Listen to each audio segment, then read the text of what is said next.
বন্ধুরা, আজকের গল্প দুই বোন। টোনা, ও টোনা, আজ আমরা কি খাবো না খাবো সেটা নিয়ে তুমি কি কিছু ভেবেছো টোনা? দুদিন থেকে বাসায় কোনো বাজার নেই। ভেবে আর কি করব বলো তো টুনি। দুদিন তো বৃষ্টির কারণে কাজের জন্য বাইরে যেতে পারিনি, তাই হাতে কোনো টাকা পয়সাও নেই। টুনি, কি করে যে আমি সংসারটা চালাবো ভেবেও পাচ্ছি না। টোনা, তুমি অত ভেবো না। মা আমার বিয়ের সময় যে বালা জোড়া দিয়েছিল, তুমি বরং সেগুলো বাজারে গিয়ে বিক্রি করে দাও। তাতে করে যদি আমাদের সংসারটা দুদিন ভালো চলে। না না টুনি, তোমার মায়ের রেখে যাওয়া শেষ স্মৃতি আমি কিছুতেই বিক্রি করতে পারবো না। দরকার হলে আমরা আরো দুদিন না খেয়ে থাকবো। টোনা, এভাবে না খেয়ে থাকতে থাকতে তো আমরা মারা যাবো। তাই বলছি টোনা, তুমি আর কোনো কথা বাড়িও না তো। এখন যে আমার অনেক খিদে পেয়েছে টোনা, আমি আর না খেয়ে থাকতে পারছি না। এসব কথা বলে টুনি তাড়াতাড়ি করে তার বালা জোড়া এনে টোনাকে দেয়, আর টোনা বাধ্য হয়ে সেগুলো বিক্রি করার জন্য বাজারে চলে যায়। তারা ছিল অনেক গরিব, ঠিকভাবে দুবেলা খাবারও পেত না।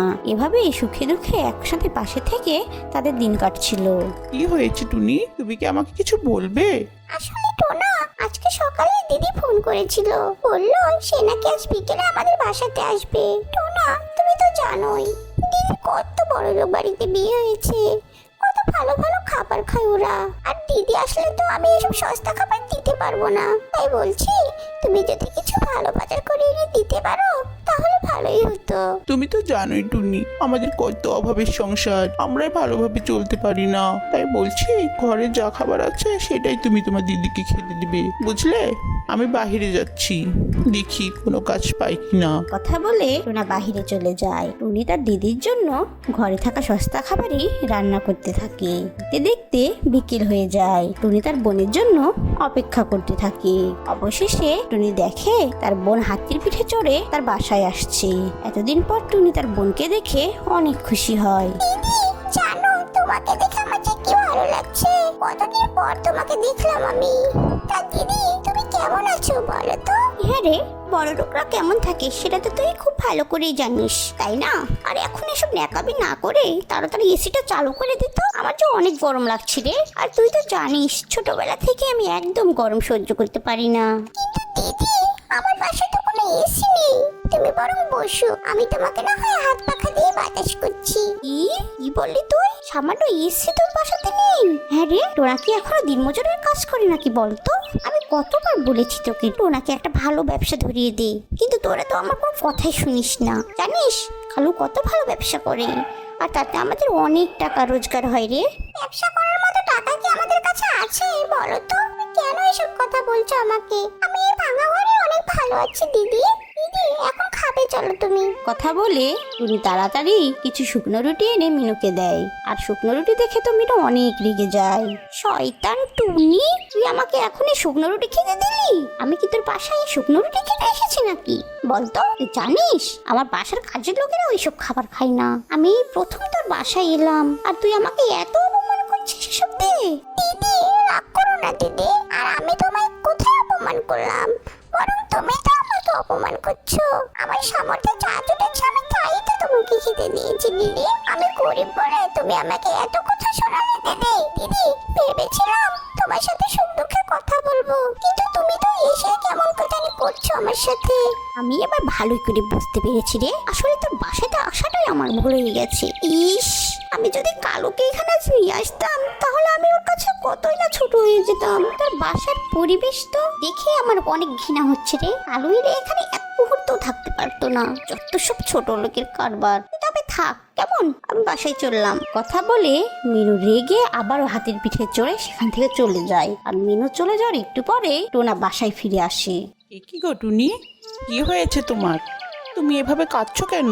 আর তোমার দিদির যে আসার কথা ছিল সে কি এখনো আসেনি নাকি? ও টুনি, বলো না। এরপর টুনি কেঁদে কেঁদে টোনাকে সব কথা খুলে বলে। সব শুনে টোনা অনেক কষ্ট পায়।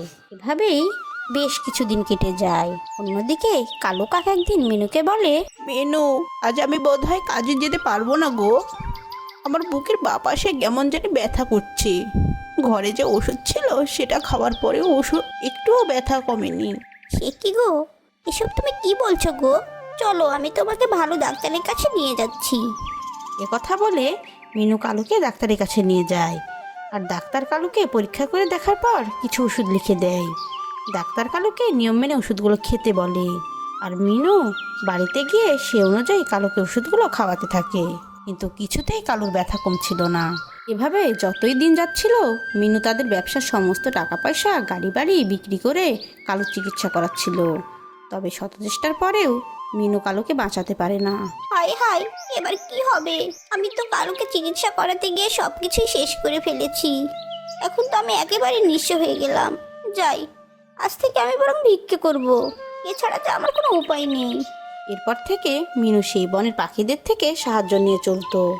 এভাবে রোজ পাখিরা সাহায্য দিতে দিতে অনেক বিরক্ত হয়ে যেত। এক পর্যায়ে তারা আর মিনুকে কোনো সাহায্য করে না। এখন আমি কি করব?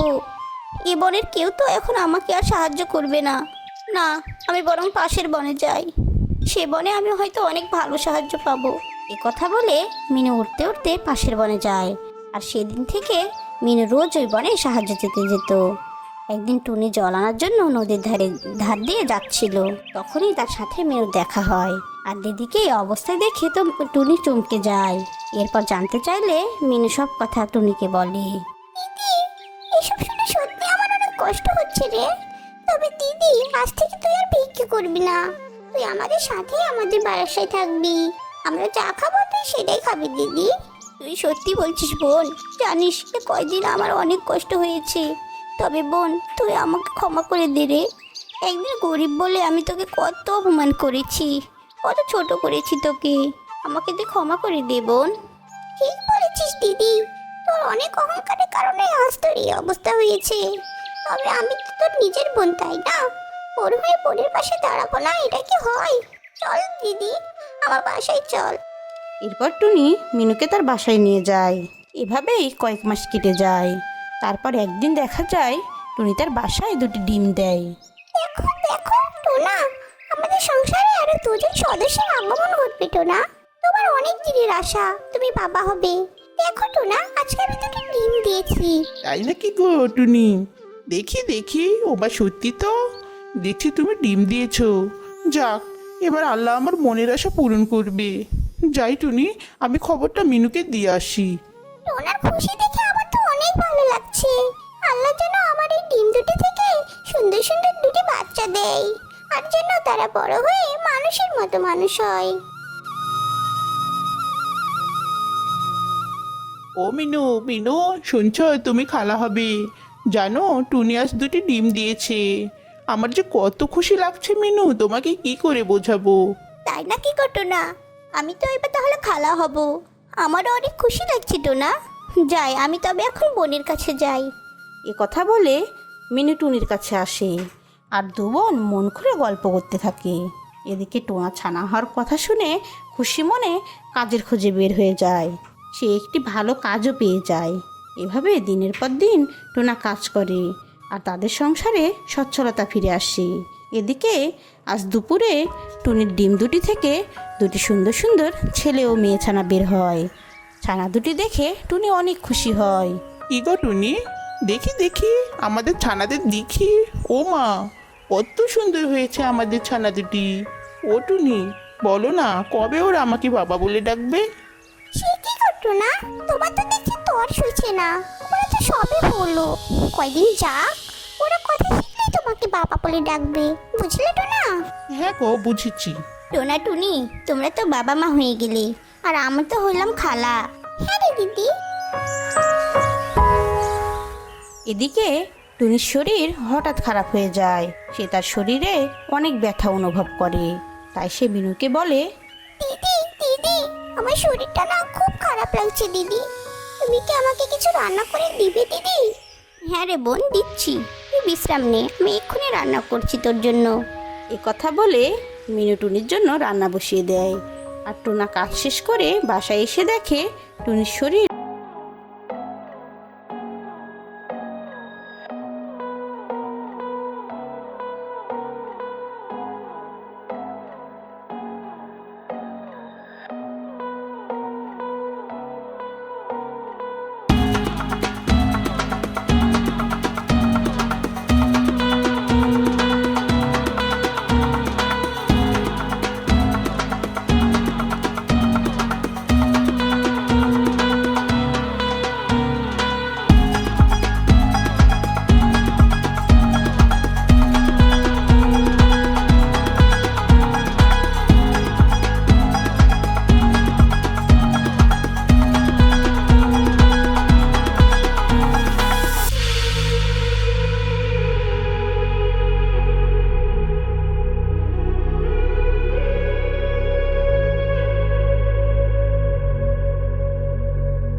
আরো একটি সদস্য বাড়বে।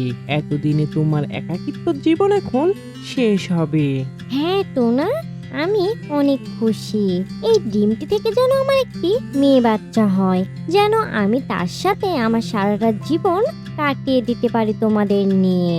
সে যেন আমার দুঃখ কষ্ট সব কিছু বোঝে। বেনুর একটি ডিম দেওয়া যেন তাদের পরিবারে আবার নতুন করে হাসি মুখ ফোটায়। দেখতে দেখতে কিছুদিন কেটে যায়। বেনুর ডিম থেকে একটি সুন্দর ফুটফুটে কন্যা সন্তান হয়। এটা নিয়ে টুনা, বেনু ও তাদের বাচ্চা কাচ্চা বেশ খুশি হয় এবং তারা একসাথে আবার বসবাস করতে শুরু করে। কি মজা কি মজা, আমাদের একটি নতুন সদস্য এসেছে, আমাদের বোন। আমরা এখন এর সঙ্গে খেলাধুলা করব, বলো মা? আমাদের পরিবারটা যেন আবার আনন্দে ভরে উঠলো।